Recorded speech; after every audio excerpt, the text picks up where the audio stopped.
ભારતીય રેલવે એ ભારતનું હૃદય સમાન છે. દરરોજ 2 કરોડથી વધુ લોકો ટ્રેનમાં મુસાફરી કરે છે.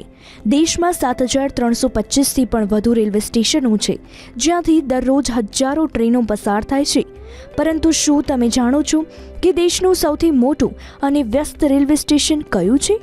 દેશનું સૌથી મોટું અને સૌથી વ્યસ્ત રેલવે સ્ટેશન રાજધાની દિલ્હી અથવા દેશની આર્થિક રાજધાની મુંબઈમાં નથી, પરંતુ પશ્ચિમ બંગાળની રાજધાની કોલકાતાનું હાવડા રેલવે સ્ટેશન છે. જી હા, તેને દેશનું સૌથી વ્યસ્ત રેલવે સ્ટેશન પણ કહેવામાં આવે છે. આ રેલવે સ્ટેશન પર 10-15 નહીં પણ 23 પ્લેટફોર્મ છે. કોલકાતાના હાવડા રેલવે સ્ટેશનમાં સૌથી વધારે રેલવે પ્લેટફોર્મ છે. આ સ્ટેશન પર કુલ 23 પ્લેટફોર્મ છે. 23 પ્લેટફોર્મ અને 26 રેલવે લાઇનો ધરાવતા આ સ્ટેશન પર એક સાથે 23 ટ્રેનો ઊભી રહી શકે છે. આ પ્લેટફોર્મ દ્વારા દરરોજ 10 લાખથી વધુ રેલવે મુસાફરો એક જગ્યાએથી બીજી જગ્યાએ મુસાફરી કરે છે. લાલ ઈંટોથી બનેલી હાવડા રેલવે સ્ટેશનની આ વિશાળ ઇમારત પ્રતિકાત્મક સ્થાપત્ય, વસાહતી અને સ્વદેશી શૈલીનો સમન્વય છે.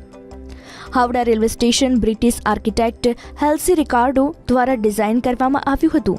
તેનું નિર્માણ વર્ષ 1850માં શરૂ થયું હતું અને 15 ઓગસ્ટ 1854ના રોજ આ રેલવે સ્ટેશન પરથી પ્રથમ વખત ટ્રેન દોડી હતી. પ્રથમ વખત હાવડા અને હુગલી વચ્ચે ટ્રેન શરૂ થઈ હતી. આજે આ રેલવે સ્ટેશન તમામ સલામતી અને સુરક્ષા અને આધુનિક સુવિધાઓથી સજ્જ છે. આ રેલવે સ્ટેશન પર એક મ્યુઝિયમ પણ છે. આ સ્ટેશનને ગ્રીન રેલવે સ્ટેશનનું ટેગ પણ મળ્યું છે. આ 100 વર્ષ જૂના રેલવે સ્ટેશનને જોવા માટે લોકો દૂર દૂરથી પણ આવે છે.